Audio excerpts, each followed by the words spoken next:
Umiwas siya sa kasal pero sa kasal din pala siya hahantong. Sa piling ng estrangherong ninakawan niya ng halik, tinakasan niyang kadate para makaiwas sa kasal na ipinipilit ng kanyang madrasta.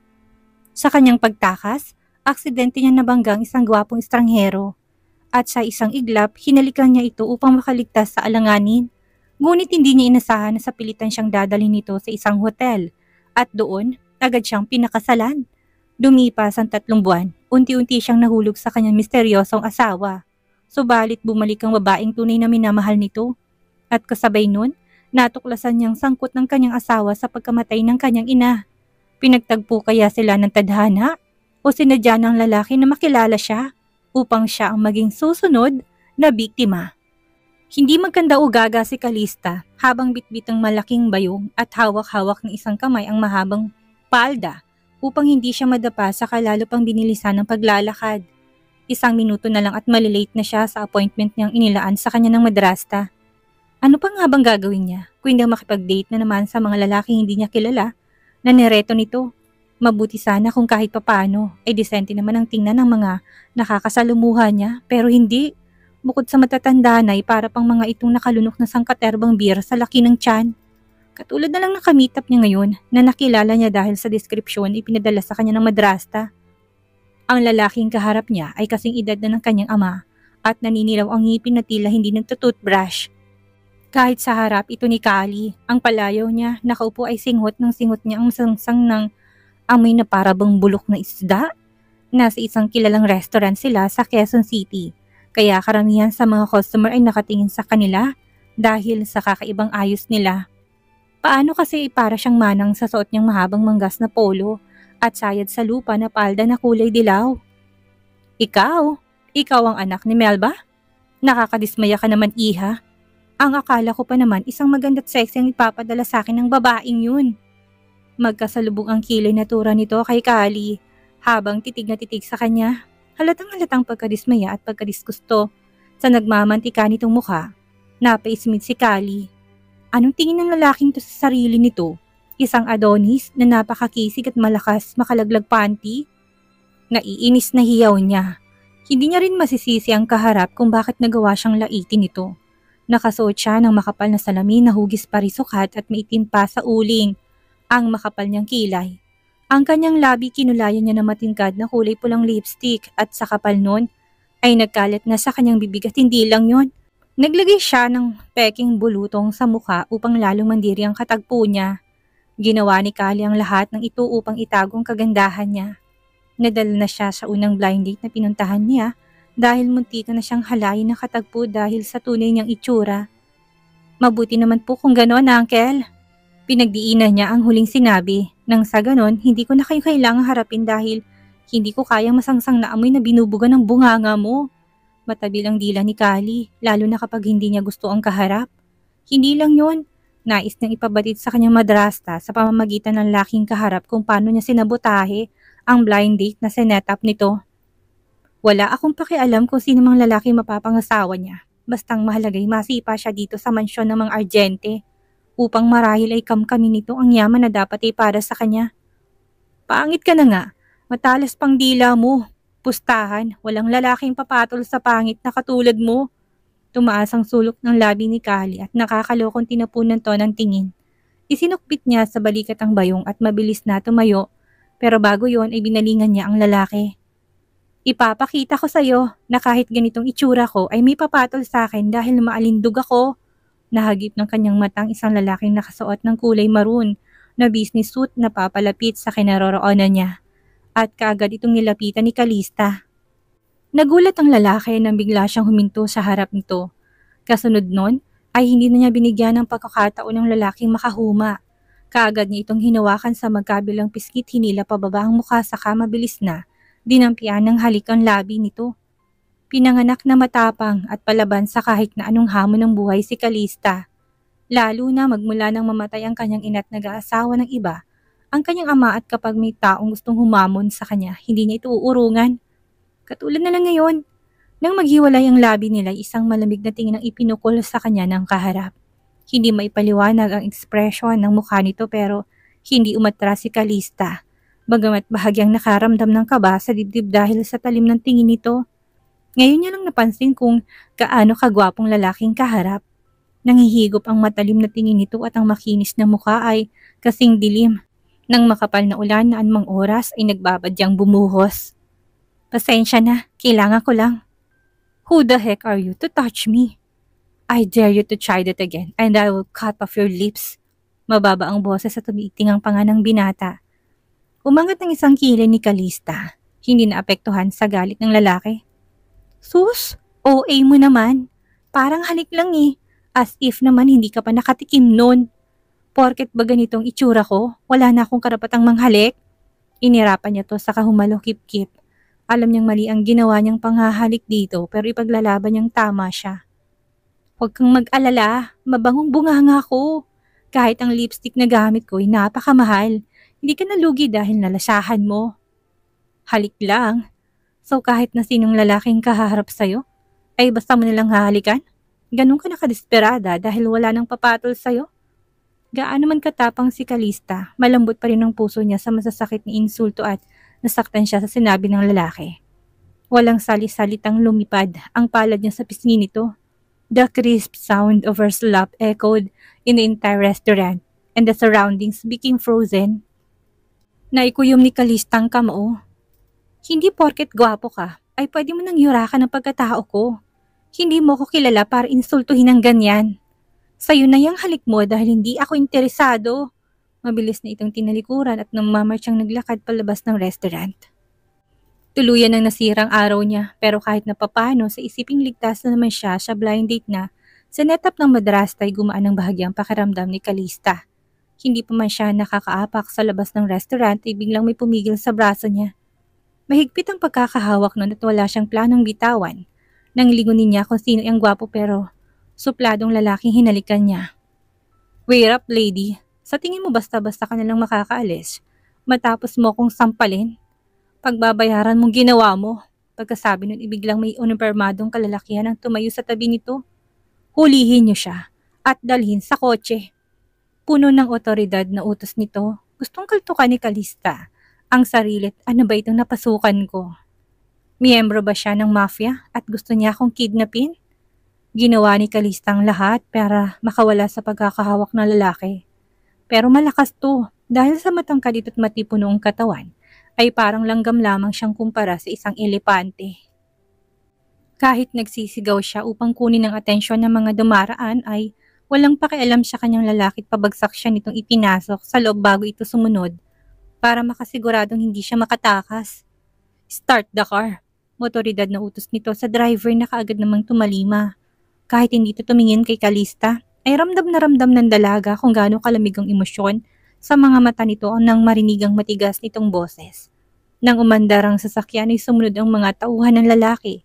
Ilang kotse rin ang nakasunod sa kanila, kaya lalong nagduda si Kalista na miyembro ng isang mafia ang katabi niya. May alam siya sa self-defense. Kaya niyang makipaglaban pero matagal niya nang kinalimutan ang gawaing yun. Dahil nagbibigay yun ng masakit na alaala sa kanya. Saan mo ako dadalhin? Buksan mong pinto. Bababa ako. Hindi tama tong ginagawa mo. Kidnapping to! Walang tigil ang bunganga ni Kalista. Habang nirarat-rat ang katabi. Sinubukan niyang buksan ang pinto kahit pa umaandar yon pero hindi yun bumukas dahil nakalakat driver lang ang may access. Kung hindi mo to bubuksan, sisirain kong bintana at tatalon ako. Yes, she was talking nonsense but was desperate to get out of the car. Nilingon siya ng lalaki at binigyan ng malamig na tingin. Gusto mo bang i-tape ko yung bibig mo para tumahimik ka? Biglang naisara ni Kalista ang bibig at tumahimik. Lalong lumakas ang hinala niya na miyembro ng mafia ang lalaki. Hindi lang basta miyembro, baka leader pa to lalo na at narinig niya kaninang isang sa mga tauhan nito na tinawag itong boss. Nang hindi na siya nagsasalita, ay muli siyang tinitigan ng matalim ng lalaki bago nito binalik ang tingin sa daan. Pero paano kakayanin ni Kalista ang katahimikan? Hindi siya sanay kaya muli siyang nagtatalak at inindang matatalim na tingin na ipinukul sa kanya ng lalaki. Hindi ako titigil sa pagsasalita hanggat marindi ang tenga mo at ibaba mo ko sa sakyang ito. Pagpupumilit niya, hindi siya pinansin ng lalaki. Bagkus ay kinuha nitong cellphone at may tinawagan. Inignora siya nito na para bang isa siyang agyo na anumang oras ay liliparin ng hangin. Naiinis na bumuga ng hangin si Kalista at naikamot ang daliri sa buhok habang naiiritang nilingon ng lalaki. Sinabi ko nang buksan mong pinto at bababa ako, she insisted and waited. Hindi niya napansin na dahil sa pinagpawisan siya kanina, ang makeup na ginamit bilang bulutong ay unti-unting natutunaw at dumalo yon pababa sa kanyang pisngi. Kaya nang humarap sa kanyang lalaki nagulat ito at napamura. Shit, what the heck? Hindi maintindihan ni Kalista kung bakit ganun na lang ang gulat na lalaki pero malakas siyang napahalgalpak ng tawa dahil sa nakakatawang ekspresyon nito. What's with you? Tanong niya sa English na may British accent. Alam niya nakakatawang itsura niya pero mas nakakatawang reaksyon ng lalaki. Naiinis siyang tinalikuran ng lalaki at nagsalita pero ang driver ang kinausap nito. Unlock the door and let this woman jump out of the car. But don't stop driving. Let her do what she wants. Napangisi si Kalista nang makitang sartalong mukha ng lalaki tumingin sa labas ng bintana. Si isang boss ng mafia na katulad ng katabi ay hindi to ganoon kabrutal tulad ng mga naengkwentro niya noong nasa trabaho pa siya. Nakita niya sa sulok ng kanyang mata na kinausap ng lalaki ang driver. Nang marinig niya ang pag-lock ng pinto ay tumingin sa salamin sa harap ay nagkasalubong ang mga mata nila ng driver. Binawi niyang tinginan muling sinulyapan ng lalaking katabi pero hindi ito nakatingin sa kanya. Hinayaan niya ito at mabilis na tinanggal ang suot na seatbelt. Mabuti na lang at hindi siya nito pinusasan. Lumawak ang pagkakangisi niya saka mabilis na binuksan ang pinto at tumalon kahit na umaandar pa ang kotse. Ang akala niya nagtagumpay na siya pero muli na naman siyang napigilan ng lalaki na dumukwang at niyakap siya sa bewang sa kabinuhat at pinaupo sa kandungan nito bago sinuot ang seatbelt kasamang katawan niya. Mabilis namang inihinto ng driver ang kotse at bumaba upang isarang pinto bago nagpatuloy sa pagmamaneho. Are you trying to get yourself killed, woman? May inis sa boses na sigaw nito sa harap ni Kalista. Bumubuga sa mukha niyang mabangong hininga nito dahil gasino lang ang pagitan nila. Ang sabi mo, tatalon ako. Sunod lang naman kita. Nangaasar na sagot niya na lalong ikinagalit ng lalaki. Naningkit ang mga mata nito habang habol ang hininga sa galit. Kapag inulit mo pa yon, hindi mo na makikita ang liwanag ng araw. Banta nito, nirolyo niyang mga mata bago ito sinagot. Tinatakot mo ba ako? Tumaas ang sulok ng labi nito bago hinigpitan ng pagkakayakap sa bewang niya.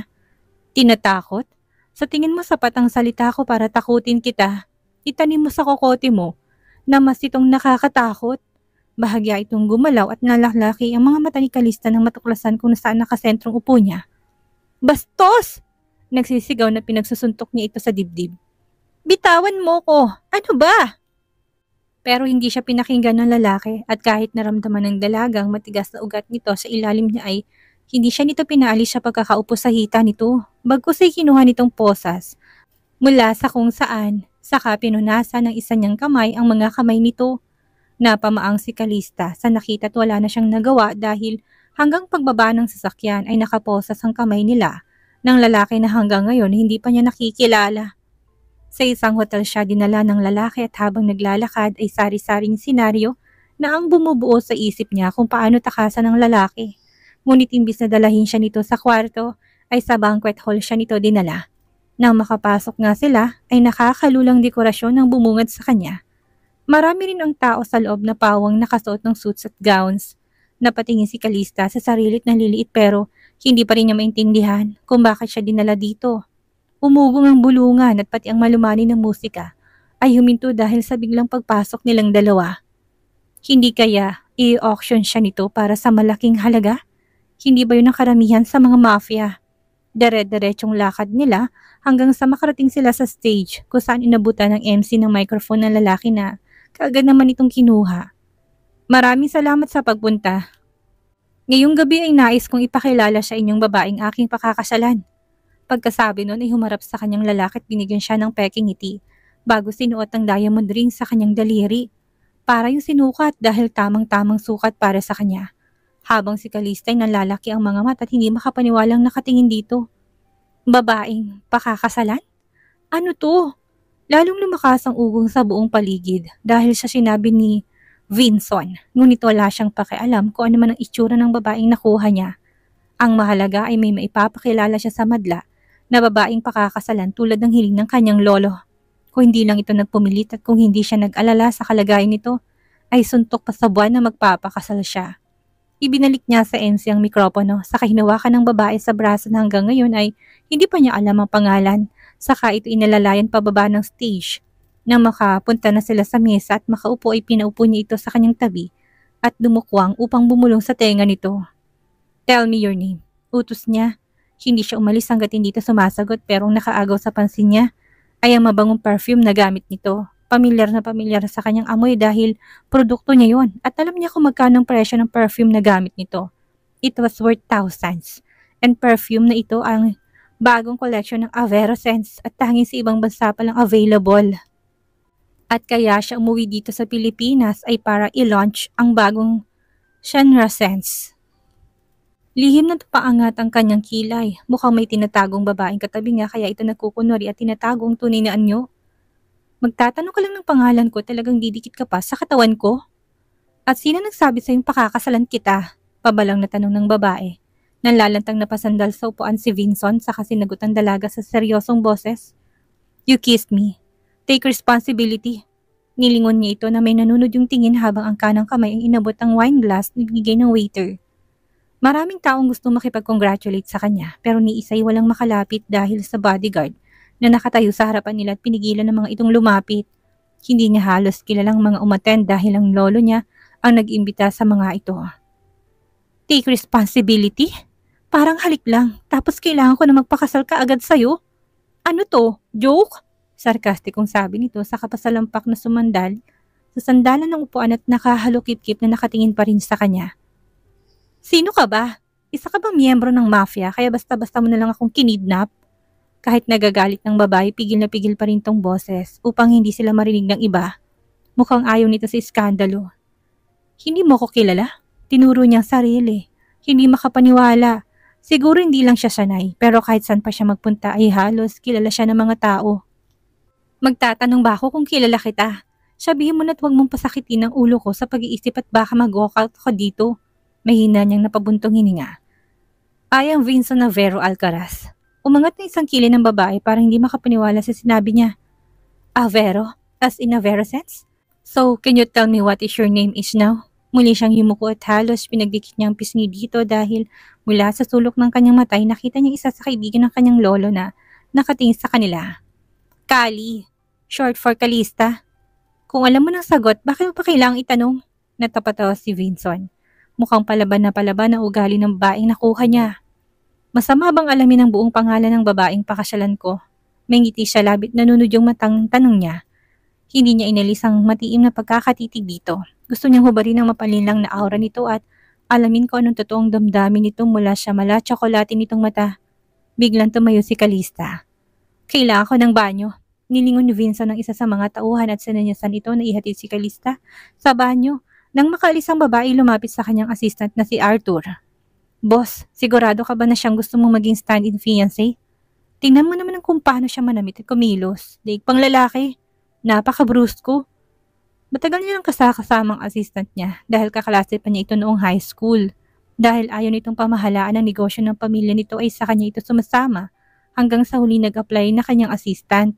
Dahil doon, kahit na gusto niya itong kastiguhin dahil siya sinabi nito tungkol kay Kalista ay hindi niya ginawa pero pinagsabihan pa rin niya ito. "Huwag kang magpadalos-dalos. Sa salita mo hanggat hindi mo pa kilalang isang tao." Nagkibit-balikat si Arthur habang ang tingin ay nakay Kalista, na ngayon ay napapalibutan ng ilang kababahin na tila naniisin nitong maging pagong at magtago sa shell nito. "Sigurado ka bang kaya niya sarili niya?"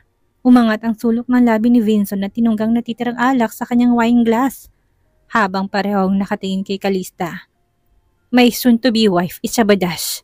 Tingnan mo yan, na makaalis sa mesa ng lalaking gusto siyang pakasalan na si Vincent Alcaraz pala ay kaagad na hinarang si Kalista ng ilang kababaihan at walang balak na siya ipaalisin. Mahina siyang napatawa sa kabinigyan ng gitnang daliri si Vincent dahil alam niya nakasunod ang tingin nito sa kanya. Ikaw ang fiancé ni Vincent? Sa itsura mo pa lang, mukha ka ng hampas lupa. Tapos ikaw ang pakakasalan niya? Tingnan mo naman ang damit na suot mo. Para kang labandera lang namin." Nagkatawanan ang mga kababaihan na nakapalibot sa kanya pero nanatiling pagkakangisi ni Kali.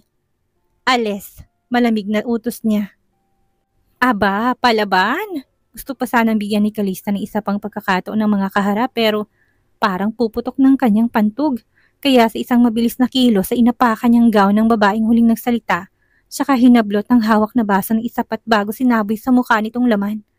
Napasinghap naman ng ibang nandoon at isa-isang nagsipag-alisan upang bigyan siya ng daan. Pumalakpak siya.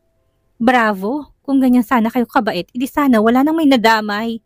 Dere-derecho siyang pumunta sa tulong ng tauhan na hindi siya tinulungan kanina. Kaya tinandaan niyang mukha nito for future purposes.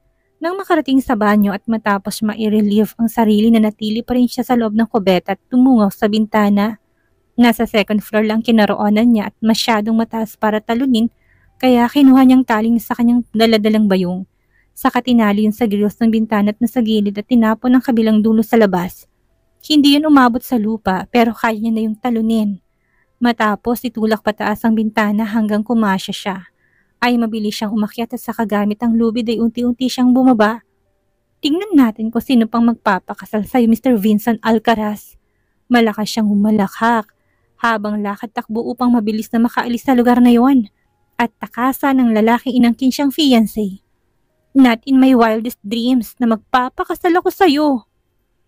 Ano kayang mangyayari ngayong dahil sa halik ay may kakasal si Calista na hindi oras?